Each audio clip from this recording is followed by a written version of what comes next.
It is Friday, April 23rd, 2021. It is 8 p.m. Pacific Standard Time, and so you know what time it is. It's time for a little bit of coin metal. And it was yet another non-virtual Get Your Ass Kicked at Jiu-Jitsu Friday. Although I did not get my ass kicked much today. I didn't actually stay for that. Kind of stepping back just a teeny tiny. I don't know. This week I've just been really heavy, and I can only blame it on a really good friend of mine cooking a fantabulous dinner for us and serving some just top A grade Manhattans. His ultimate host had a great time. Ate a lot of excellent food. Gained like 6 pounds. I can't blame it entirely on him. I've had a really kind of a fucked up week all entirely, but I don't want to share too much. It's not really too much your all's business. But yeah, it was kind of a sucky week, all told. I didn't get down and fish as much as I would have liked. Had a delivery fuck up on me, and a very dear relative of mine is currently in the hospital. So it's been tough week, but I still got in for jiu-jitsu, and it was a good class today. We did so many reps, and I need to do so many more. I mean, we were doing basic stuff today, and I think it's because we don't focus as much on stand-up as I really think is necessary. I mean, personally, I think that we should be doing at least like one stand-up technique per week, or like be working stand-up once per week at least. And so, I was really glad to get some stand-up training in today, and I don't know. I've always felt like my stand-up is a really important part of my game. I mean, like when I was doing gi jiu-jitsu, one of the things is that I was able to stay standing very well. And I mean, I had people stacking me, I had people doing all kinds of stuff, and I was able to stay on my feet relatively well. And I don't know where that changed, but it feels like I haven't been as attentive on my footing as I should be. And so, yeah, I don't know. I think I'm going to start doing that wrestling class a little more, even though I'm almost positive that's where I'm picking up the funk from. Fucking dirty wrestlers. Anyway, so I don't know. I need to be working more on that, because I feel like my explosiveness is really best executed when I'm in a standing position. And it's one of my attributes. I'm pretty strong, and I've got some explosiveness.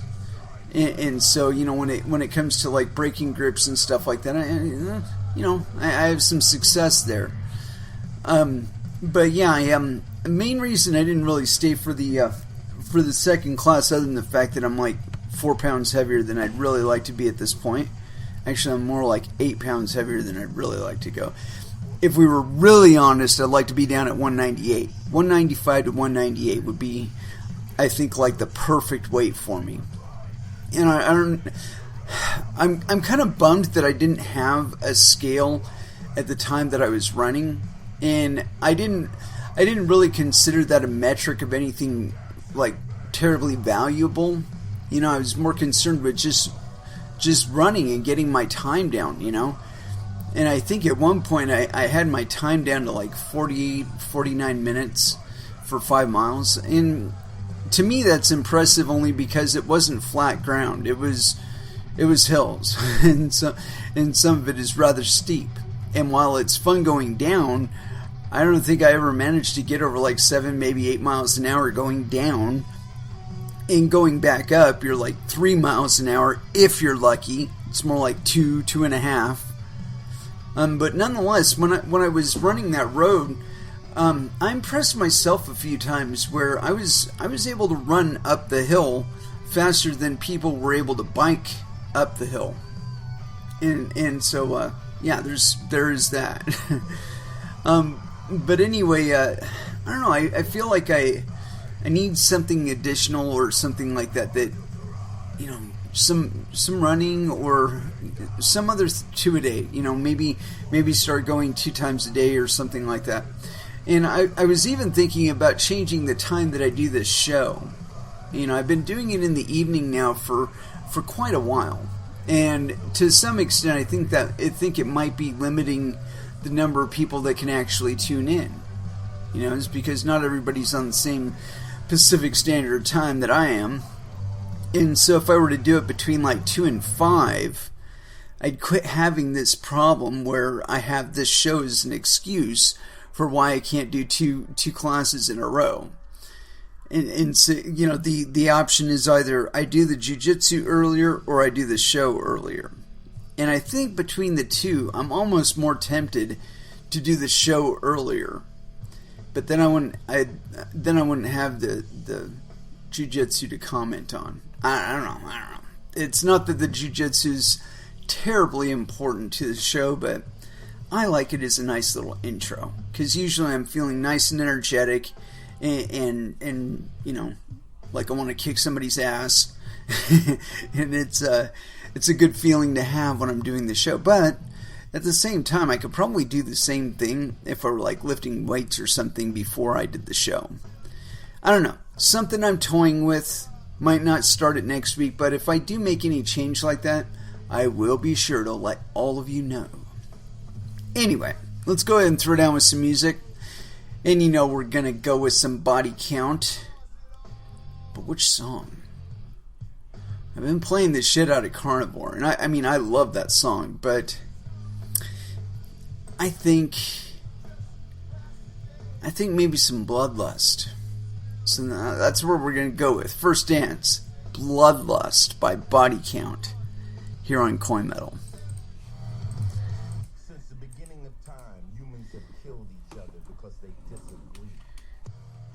I was going to let it roll, but I had already let it run way too long as is. My deepest apologies.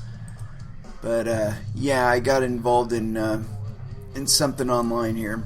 It happens, you know. I keep getting in this argument with people about Ethereum. I don't believe it's ever going to transition over to being a proof of stake coin. I think they've got millions of dollars worth of Ethereum staking right now, supposedly, and whether or not it will ever pay out, though, as expected, I believe is a question. You know, I mean, to me, there's no guarantee that anything will happen there. Basically, people will get their Ethereum back at worst, you know, or at best, rather. At worst, all their Ethereum would get stolen, but that's beside the point. I'm not even going to go there. But like I said, I keep getting involved in this stupid conversation with people, and I've thought long and hard about it, and I'm coming to the conclusion that I really got to write a book, because to fully conceptualize, like bring together all the little facets of the thought process I've got going on here, I need a book. You know, I mean, I don't even think a Medium article is long enough, or a Vice article for that matter, because it's multi-pointed, and in order to understand it in its totality, you probably have to hear all the little points. But you know, there's so many people that are going on the public narrative of these coins, and it offends me, because they aren't really looking at all of the little factoids going on out there. It's like this person, he's trying to tell me that Ethereum is literally in the midst of transferring from proof of work to proof of stake at the moment. Really? Is that why the network has gotten 100% bigger in the last 6 months? Is that why it keeps growing bigger? Is that why video card manufacturers are still having trouble getting video cards, or GPUs rather, over to gamers? Is that why that's happening? Because this big old transition over to proof of stake is going to happen? Now, in my opinion, my humble opinion, this transition is not going to happen. And it's not going to happen because it'll break Ethereum, I think. I mean, really, you just got to study what's happened with some of the ERC20 tokens that are piggybacked on top of Ethereum. And you look at their governance and you see how, they'll make declarations. Like, there's one of them, and I can't remember the name of it right now, but they're saying, oh yeah, we're gonna write up this constitution, and then we're gonna follow it because code is law. And what happened? As soon as they could, there was a kerfuffle in the governance, and basically I think it was multiple entities were represented as separate, although they were all the same, and they were all voting for themselves, and they never voted on this constitution. It just kind of like floated off into the ether, and that was that. Everybody just kind of forgot about it. Oh, what we never went back and voted on that? So anyway, that's really the point of it, is that with proof of stake, it goes to being something of who has the most money staked. So if we want to talk about Ethereum, we could be saying that Vitalik and maybe the Ethereum Foundation, who might as well be Vitalik, are all going to be the majority stakeholders in the network. And so it'll be something where if they say it's going to happen, it's going to happen. Which means that if a regulator wants to get a hold of Ethereum, all I got to do is put the arm on Vitalik and the other developers and say, we want this to happen. And then it'll happen.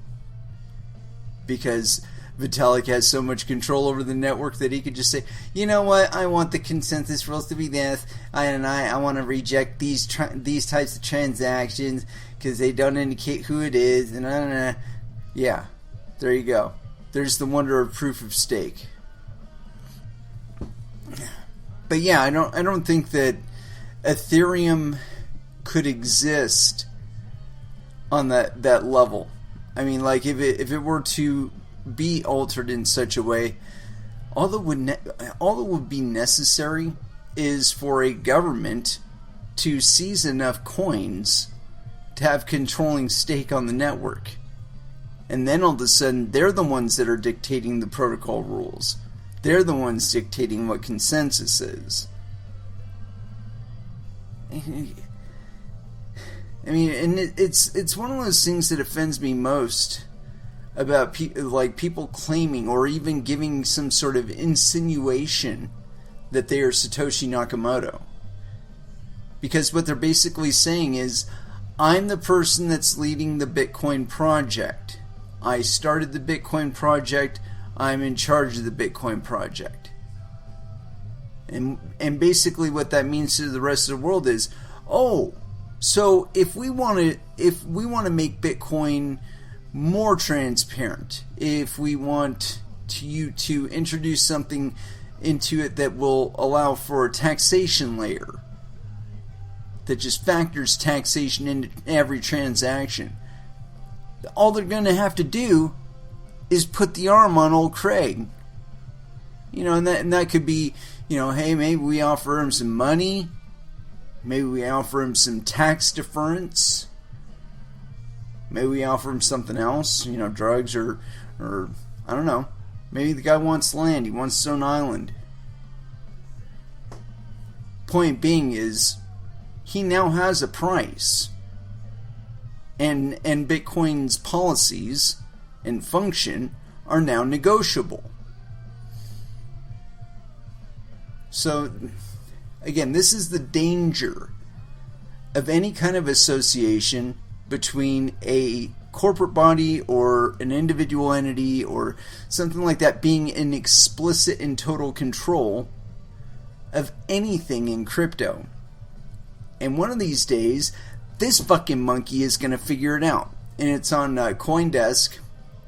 Craig Wright can serve Bitcoin.org over publication of Bitcoin white paper, UK court rules.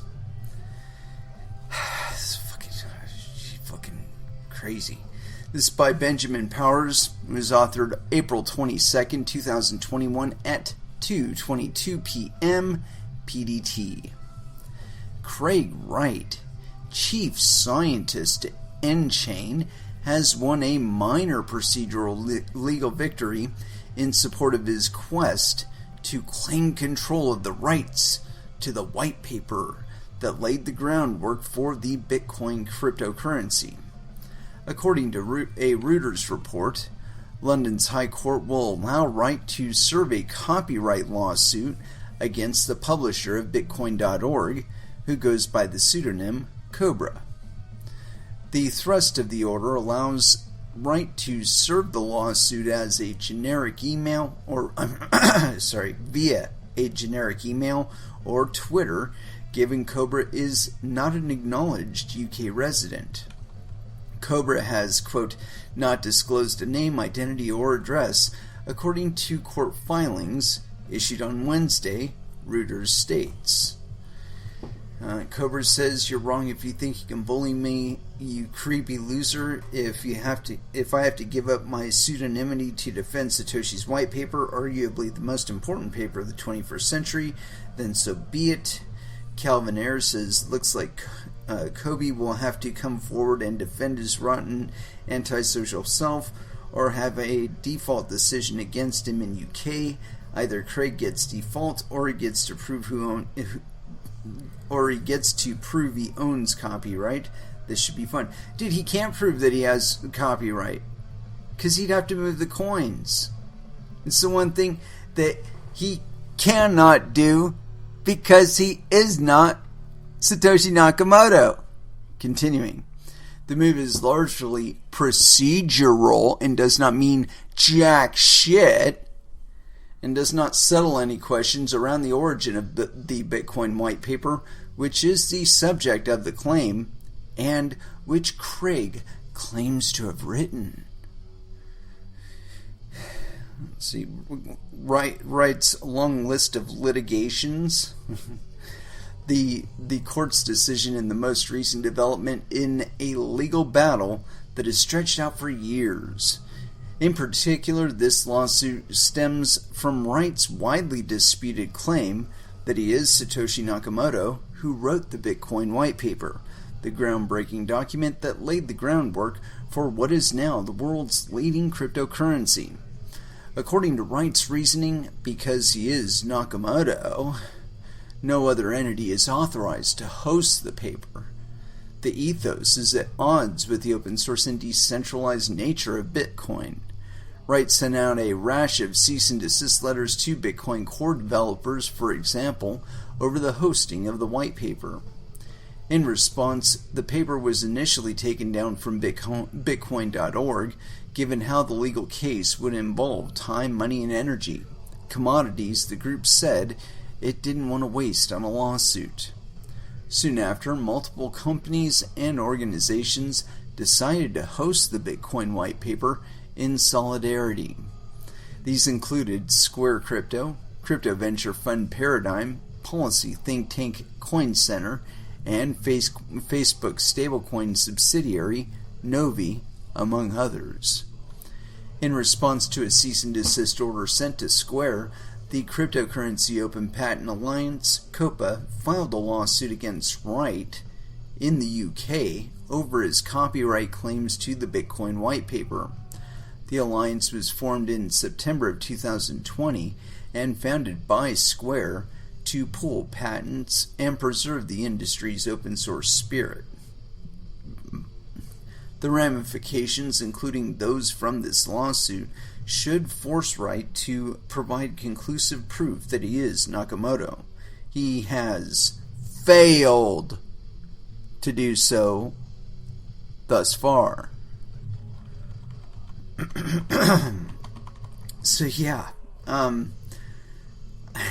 wow, that's interesting. I didn't even know about that. Let's check that one out.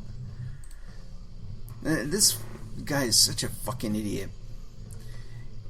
It's not just going to end with this type of lawsuit, though. It's something that Mr. Wright is I don't know if he's like the worst attention whore in the entire world or working on being such, but it certainly feels like that's the case here, that, you know, he wants us talking about him and all that other shit. Well, you know what? Yeah, I'm talking about you, man, and you know what I'm saying? I'm saying you're a fucking sociopath. Anyway, I got this thing here on Coindesk.com. Square-led Copa sues Craig Wright over Bitcoin white paper copyright claims. Nobody puts Bitcoiners in a corner. And this is by... this is actually recent, too. This is by Benjamin Powers, and it was authored April 12th, 2021 at 9:17 a.m. PDT. So, yes, penis. If you send out enough cease and desist orders, it's likely you'll get a lawsuit in return. That appears to be the case with Enchain chief scientist Craig Wright and his legal crusade to block people within and without the cryptocurrency community from hosting the Bitcoin white paper. The Cryptocurrency Open Patent Alliance, COPA, is filing a lawsuit against Wright in the UK over his copyright claims to the Bitcoin white paper. The alliance was formed in September of 2020 and founded by Square to pool patents and preserve the industry's open source spirit. COPA says, in a tweet, today COPA initiated a lawsuit asking the UK High Court to declare that Mr. Craig Wright does not have copyright ownership over the Bitcoin white paper. We stand in support of the Bitcoin developer community and many others who've been threatened for hosting the Bitcoin white paper. Wright's representatives sent Square a cease and desist notice dated January 21st, 2020, demanding that Square stop hosting the white paper on its site. At the time, COPA sent back a legal response on behalf of Square, which boiled down to this: prove you're Satoshi Nakamoto, the creator of the white paper, first. It does not appear Wright responded with the requested proof by the February 19th deadline COPA set.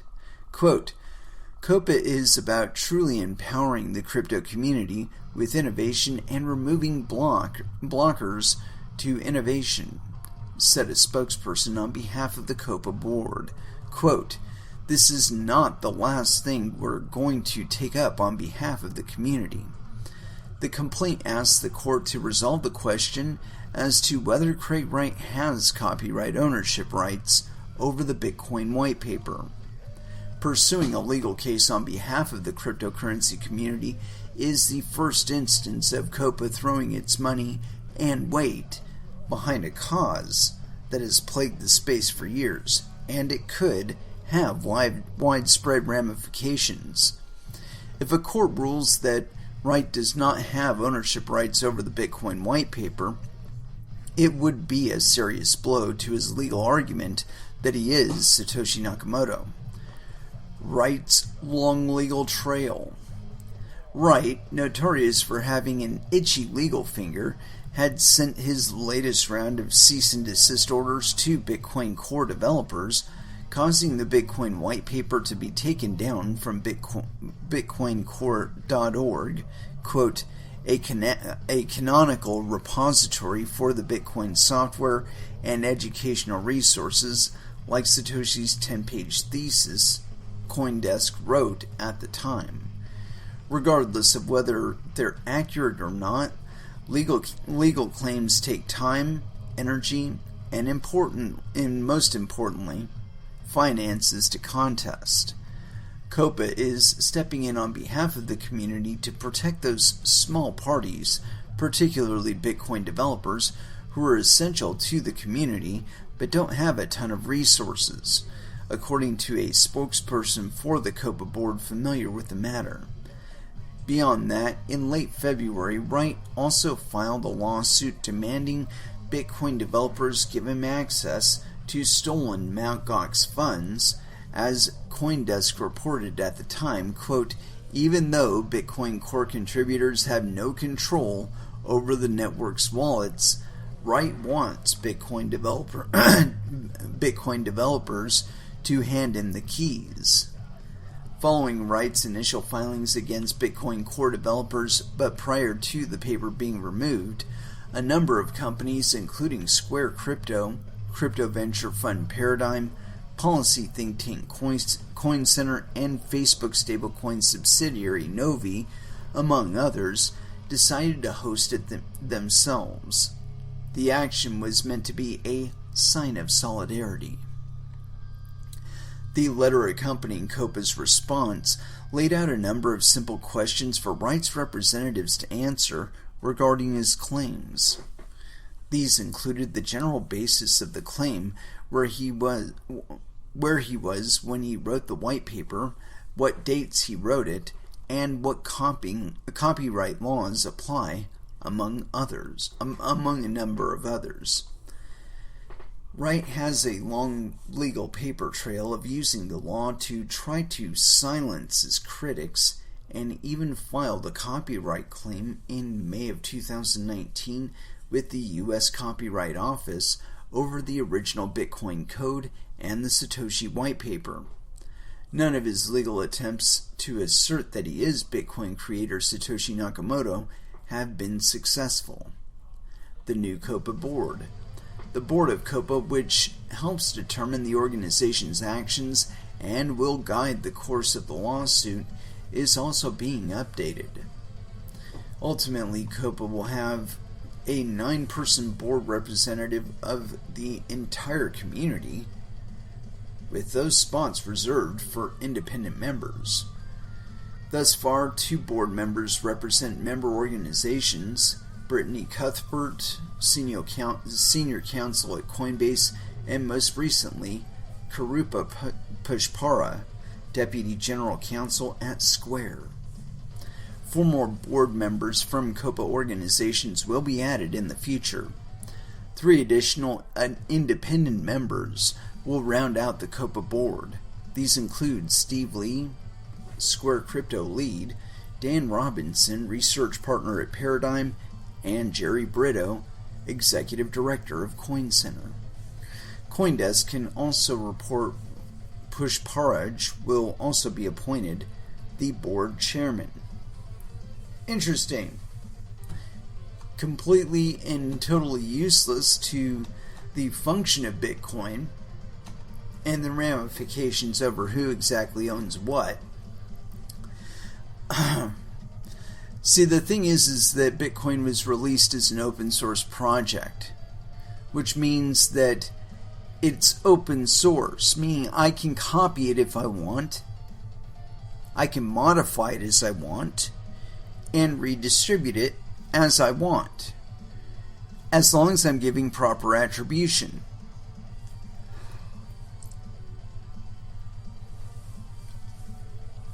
And Mr. Wright, in all of this bullshit, has been trying to take that right away from us. He's been trying to place himself at the head of the thing, saying, sitting on top of some sort of throne, dictating to the rest of the world how they're going to do shit. Well, you know what? My conversation with this person about about Ethereum and the likelihood that it will ever transition over to proof of stake being nil. And I was basically saying to this guy that, the people that have shown up over just like the last 2 years or so, they don't understand that, or don't know rather, that this whole debate over whether Ethereum would be a proof of stake or proof of work coin existed before the white paper for Ethereum.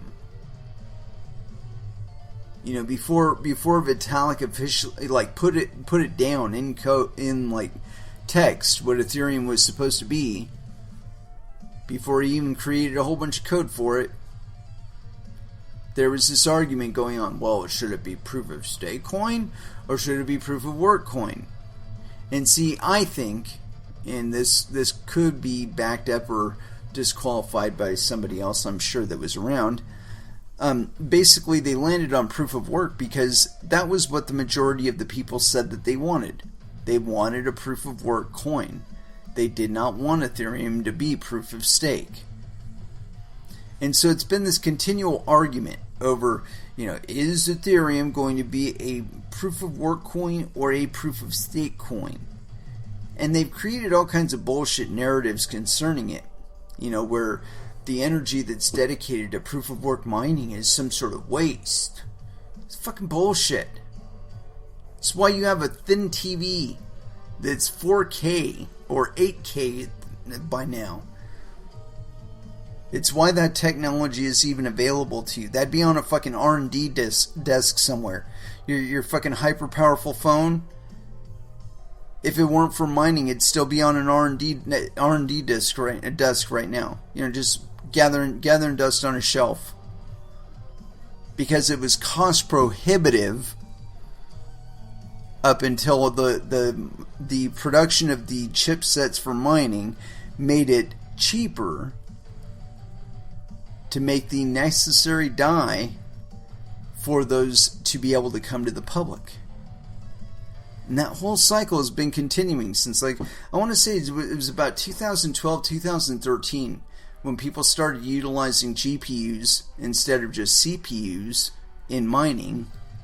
We saw that transition. But anyway, yeah. Let's go ahead and throw back down with some music. But where'd it go? Got some Six, got some Sepultura. You know what? Sepultura. I really dig them. Here we go. Territory. Here on Coin Metal.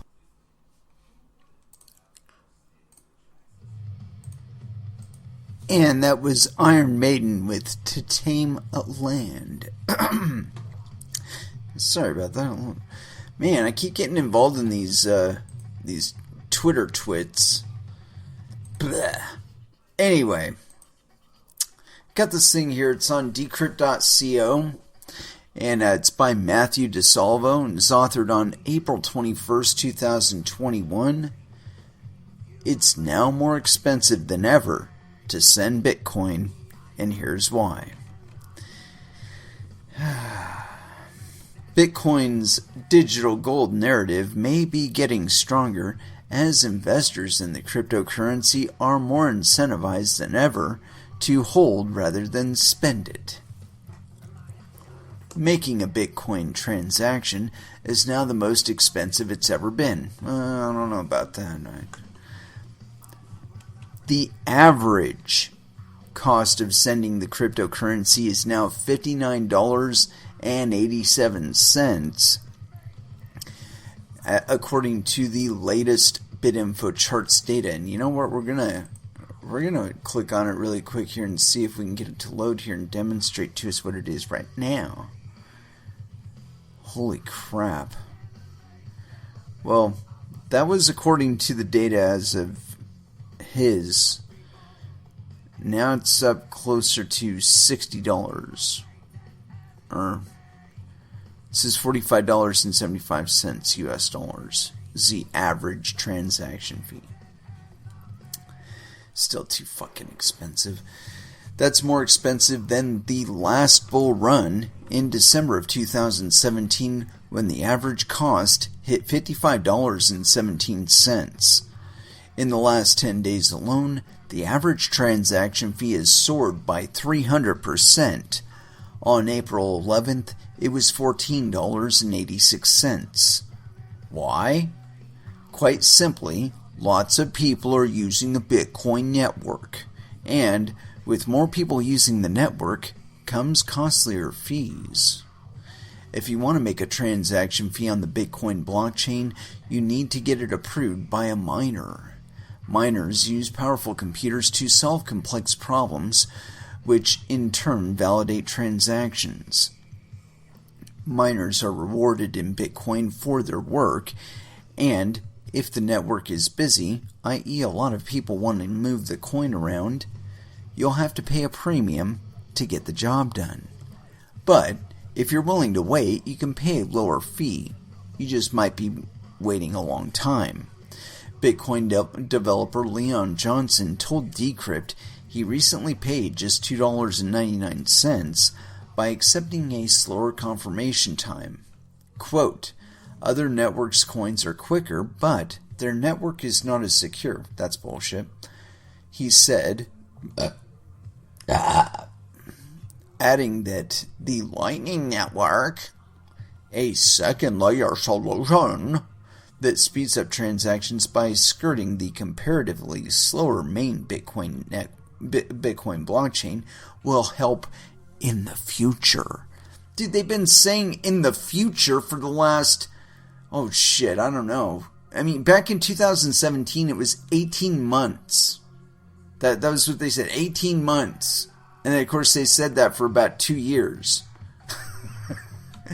Quote, Bitcoin can be both digital gold and fast-moving money. I see them as complementary rather than exclusive. He continued, in the long term, on-chain fees will go up, but I see off-chain tech such as Lightning alleviating users' pain. He's full of shit. Full of shit. If you are not paying the transaction fee, that means somebody else is. And if they're spending the fucking money for the transaction fee, you can bet your ass the money isn't ever really in your possession. Anyway, the problem that I see here is this man does not understand the difference between an on-chain and an off-chain transaction. In reality, there are no off-chain transactions. In reality, there are little scripts introduced into the transaction that will make the final funds, the final settlement of the funds, go to a whole bunch of different addresses instead of just one.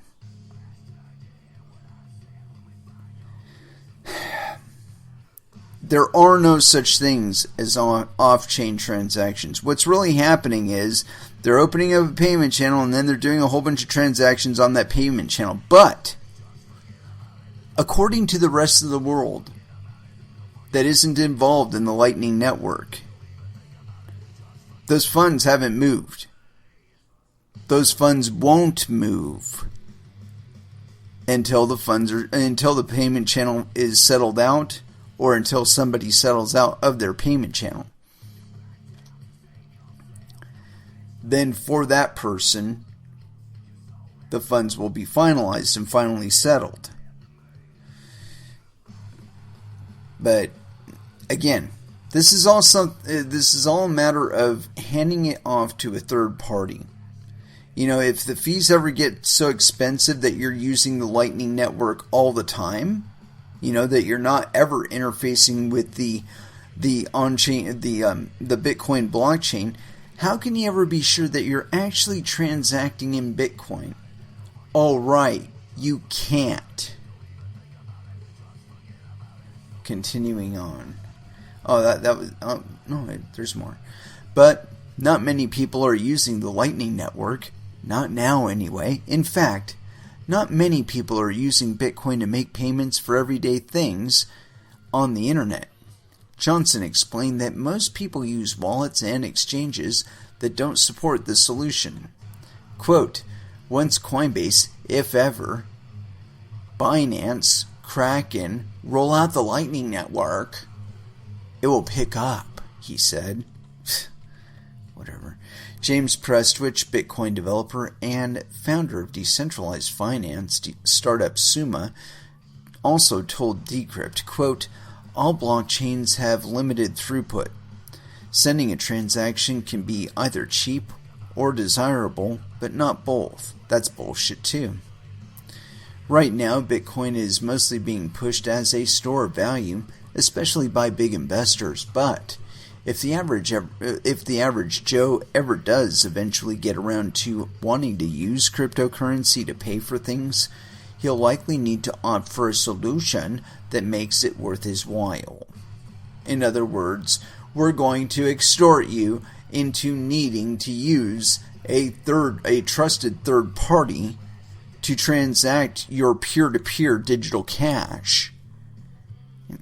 Can you fucking believe this shit? And you understand, the people that are thinking this way, you can understand why they FUD altcoins incessantly. It's because they are cheaper, and they are faster, and unlike the assertion of this asshole, they're just as secure as Bitcoin. There, I said it. Oh my God. You know, and the fact of the matter is that for things like Lightning Network to work, you have to have oracles, and you have to trust that the oracle is is keeping track of everything accordingly. Even though we've seen where isolation attacks can happen on the Lightning Network, DDoS attacks can happen on the Lightning Network, all this other shit that you don't have to jump through these hurdles, you don't have to take these security risks if you're just transacting on chain. And the fact of the matter is, again, there is no such thing as off-chain transactions. All transactions on Bitcoin involving Bitcoin will take a minimum of 10 minutes. I do not give a fuck what other magic you claim to be using. They will always take at least 10 minutes. Period. There is no final settlement of Bitcoin unless it happens on the Bitcoin blockchain. And the block time is 10 minutes. So it's going to take a minimum of 10 minutes for the transactions to finalize, for everything to settle out. And like I said, there isn't any magic in the world that makes that any faster. Not Lightning, not anything. Because everything that happens in Lightning is dependent upon on-chain transactions. And you see these fuckers lie to you, telling you, oh yeah, Lightning's instant, it's faster than Bitcoin. Fucking bullshit. I mean, I really wish that, like, somebody with enough money and the right interests in mind would take these fuckers to task. You want to talk about something to take people to court over? Maybe misrepresenting what your shit does. Maybe misrepresenting what your shit is. That's basically, it's called fraud. You know, and when I look at the rhetoric of Adam Back and the like that are at the head of Bitcoin, they're always talking about ways to transact Bitcoin without transacting Bitcoin. I mean, to me, that tells me that they don't want you to transact Bitcoin. They don't want you to use Bitcoin. They don't want you to own Bitcoin. They want to sell you something less that is dependent upon them and their control.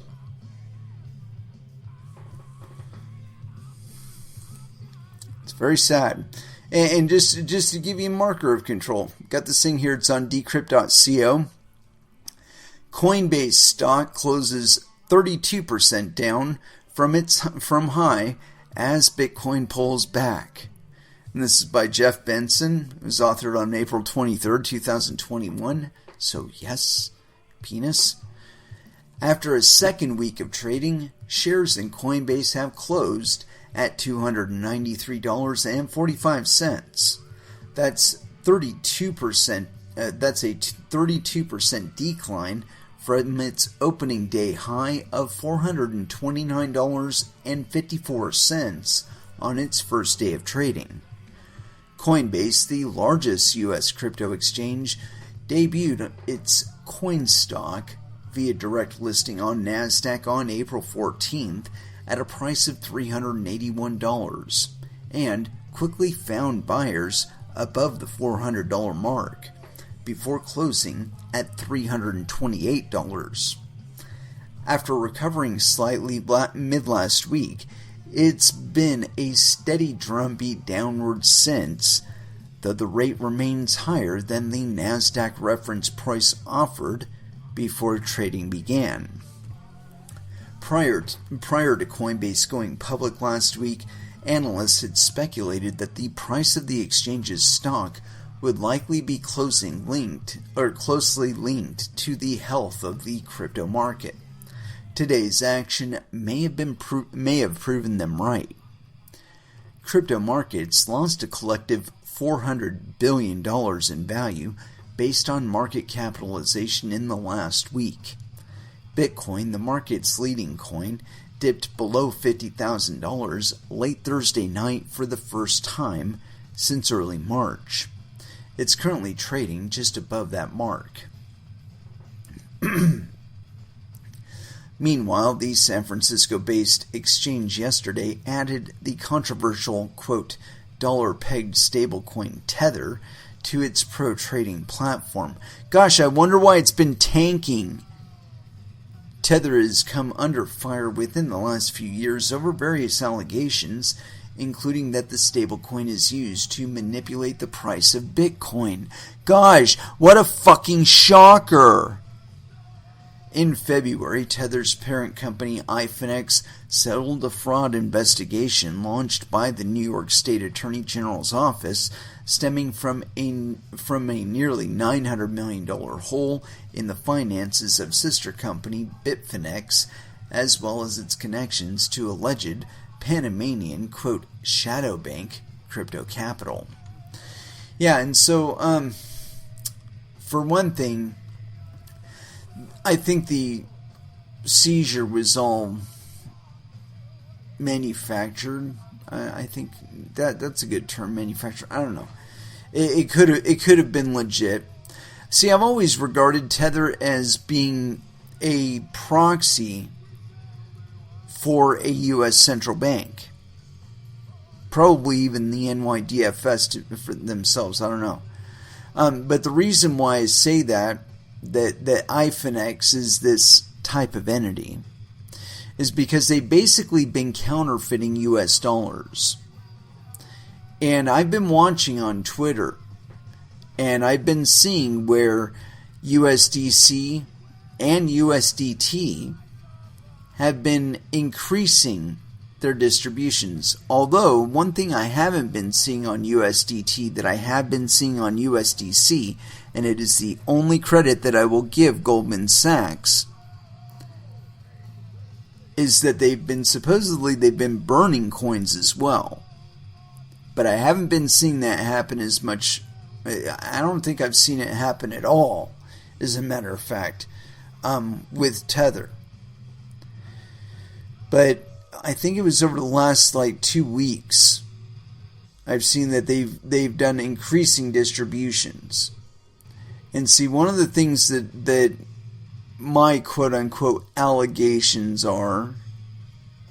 is that the way that the Tether scam works is this, that they don't actually have the US dollars. What they do is they do some transaction on one of the networks, and it could be Ethereum, it could be Bitcoin, it could be Omnichain, it could be any one of these. They do some transaction minting USDT into existence. And the value of the transaction itself, I'm absolutely certain whatever coin they're using to peg it to a blockchain is not worth the millions of dollars that they're basically printing into existence with these additional USDT. And then they take the USDT, and now they're going to be taking them to Coinbase, where they sell the USDT directly for Bitcoin. And they do this at whatever price. They don't care. They just want the Bitcoin, because the Bitcoin's actually worth something and the USDT is worth nothing.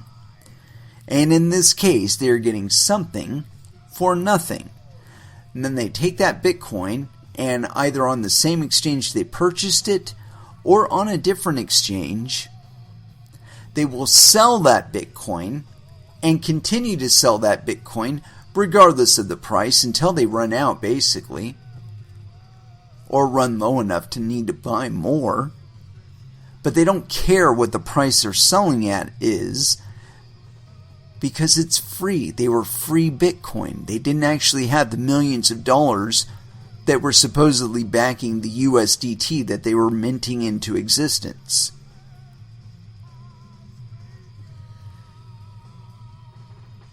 And I know that sounds fucking crazy, but it's entirely plausible. All of it, from the NYDFS or Federal Reserve owning Hyphenex, all the way up to the manipulation that I just described. It's entirely plausible. But like I said, they've been creating a whole bunch of USDT, and then this week we're watching Bitcoin fall off a cliff. Coincidence? I think not. It's basically Tether and Hyphenex siphoning US dollars back out of the crypto ecosystem. That's just my belief. Anyway, I got a couple others that I wanted to get into here, but I've got one specifically right here. It's on CoinDesk. Turkey blocks bank accounts of a crypto exchange even as it hunts for the CEO of another. And this is authored by Kevin Reynolds, so yes, penis. And this is authored on April 23rd, 2021 at 4:49 p.m. PDT. And Kevin used bullet points. Shame on you, Kevin. Shame. Shame on you. Turkish authorities blocked all onshore bank accounts of cryptocurrency exchange platform in the country, the state-run Anadolu news agency said. The action late Friday night came after crypto exchange vBitcoin announced that it had stopped all of its activities, citing financial strains, Anadolu said. The Turkish Financial Crimes Investigation Board has launched an investigation of the exchange and its managers, the state-controlled agency said. The move against vBitcoin comes a day after the agency reported police detained 62 people in connection with criminal complaints filed against crypto exchange Thodex. The Thodex crypto exchange went offline on April 18th, with its CEO subsequently going missing, fleeing the country according to reports. Users have reportedly filed a complaint alleging hundreds of millions of dollars have been stolen, Anadolu reported. April has not been a kind month to crypto in Turkey. Even before the actions against Thodex and now vBitcoin, the Turkish central bank announced on the 16th that cryptocurrency is to be banned as a means of payment. The ban is being enacted at a time when crypto use was soaring, as the Turkish lira has faced significant outside selling pressure.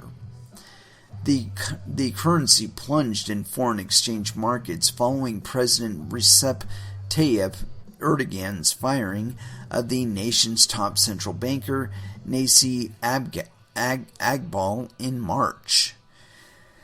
Many have turned to cryptocurrency as an alternative method of payment in order to circumvent issues plaguing the lira. And let me get back on that one, as a matter of fact. Yeah, this is basically its currency controls, and Erdogan's trying to prop up his economy with a bullshit token that's depreciating vastly against everything else. But you know what? That's what happens when you continually print them. You lose confidence in them, in your new units after a while. And I mean, there really isn't any economic historians or economists, basically. Economists are basically historians. Okay, they learn what happened with previous monetary and fiscal policies, and they're supposed to be using that information to be guiding their decisions into the future. And it's plainly obvious that many of these people either A, never studied economics, or B, studied economics and were either, paying attention to the girl in front of their ass or something else, but they weren't fucking paying attention to economics.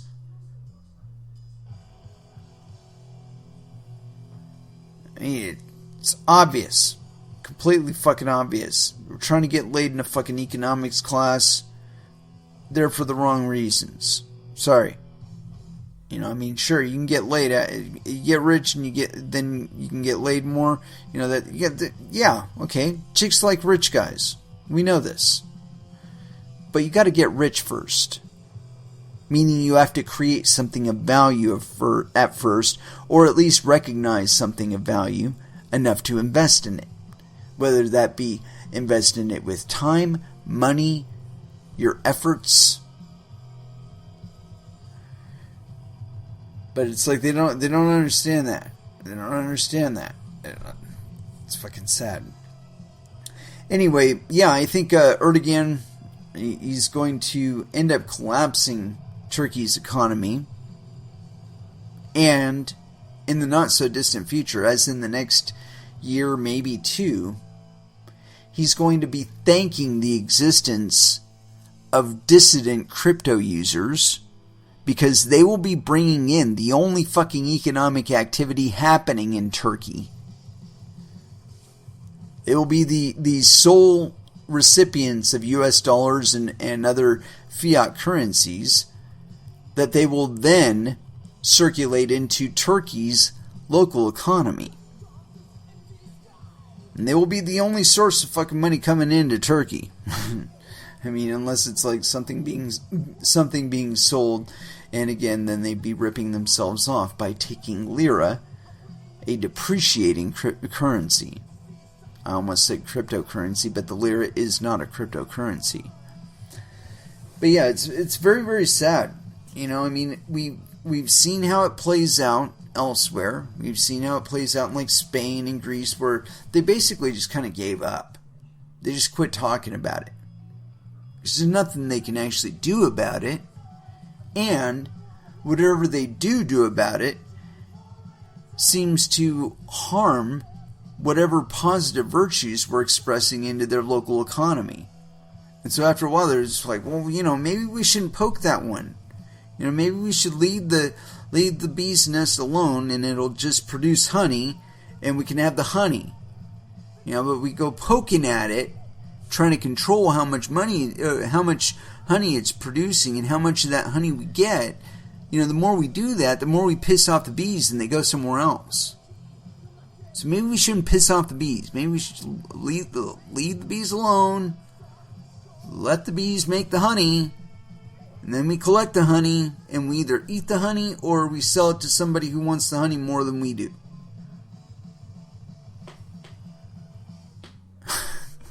I mean, really, it's going to work out this way, no matter where, no matter when we're talking about, because it is in everyone's best interest that the most economic activity that can possibly happen is happening. Because that means the most prosperity that can be experienced is happening. And I believe that's our destiny. We've made all of these technologies to make the consumer lifestyle as easy to experience as possible. And yet we're firing everybody, which means they ain't gonna have no money to buy anything. So, we're basically switching the economy around to where now the consumer is going to be creating his own money and managing his own money. And you will either take it as money or you will go broke. Because the fiat currencies that you're trying to make us buy shit with are depreciating due to your fucking policies of printing them in arbitrary and fucking massive numbers.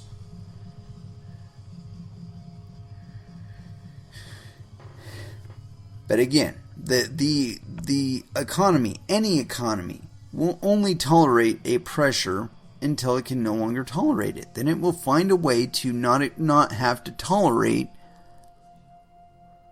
that inefficiency. And basically that's what the market experiences it as, is an inefficiency to get up, over, around, through. And it does not care. It will find a way. It's like nature itself. It will find a way. You know, Adam Smith called it the invisible hand. I mean, underneath the invisible hand, you have a number of different parties becoming aware of their position in the market and expressing their position in the market. And it looks one way to one person, it looks another way to another person, and another person. But cumulatively, the foam of all that action going on is the invisible hand moving everything.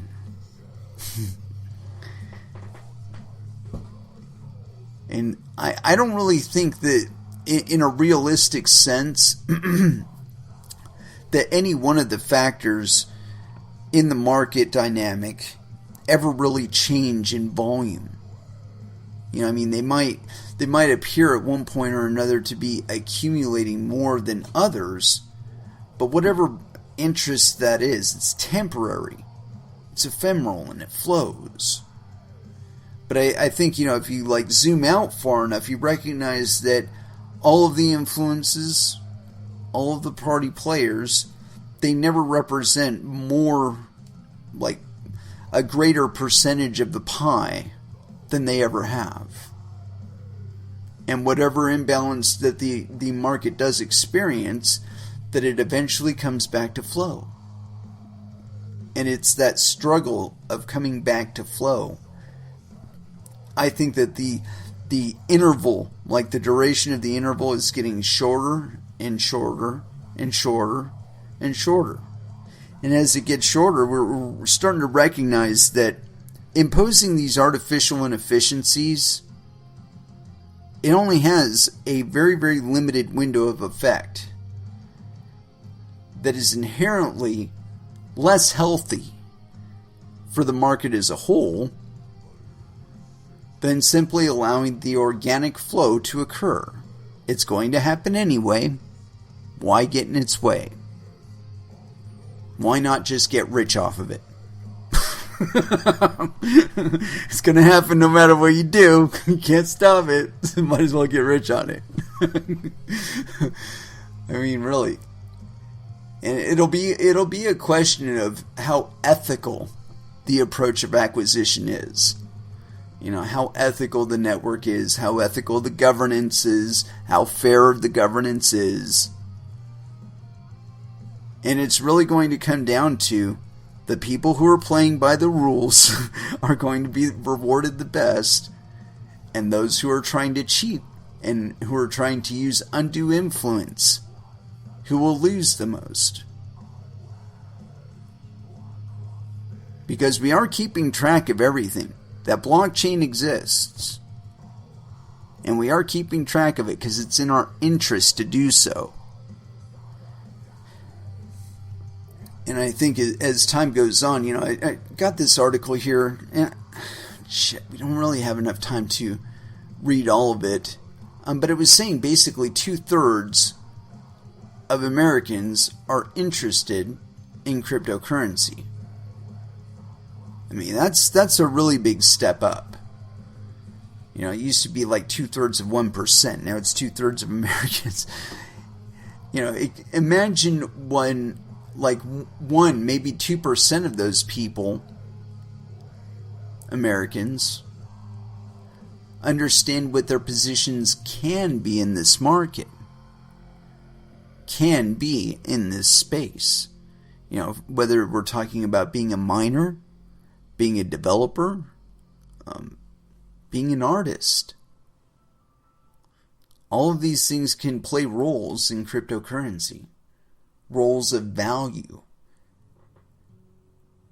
And I think as more people awaken into that reality, the talk of regulating it, the talk of taxing it, it's all going to go away.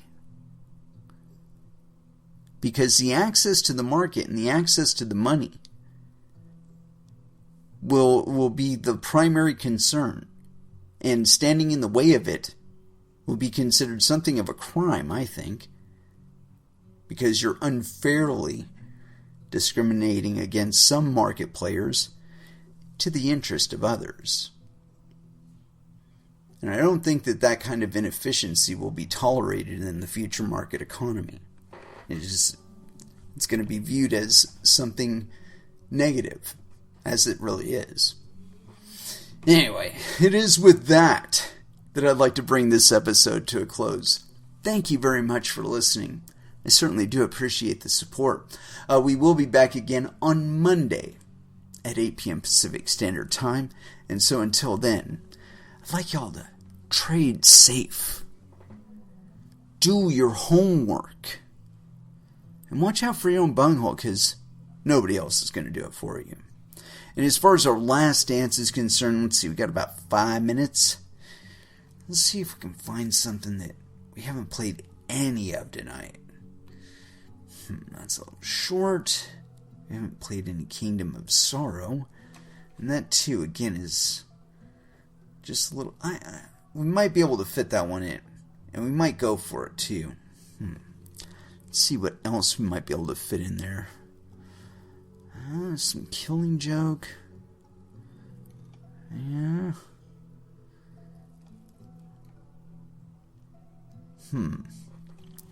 I've always got a lot of good stuff in here, so narrowing the selection down to exactly one or two it's very, very difficult. Here we go. A little bit of Infectious Grooves for you. Three-Headed Mind Pollution. Last Dance. Here on Coin Metal. Thank you again for listening, and y'all have an excellent weekend. Good night.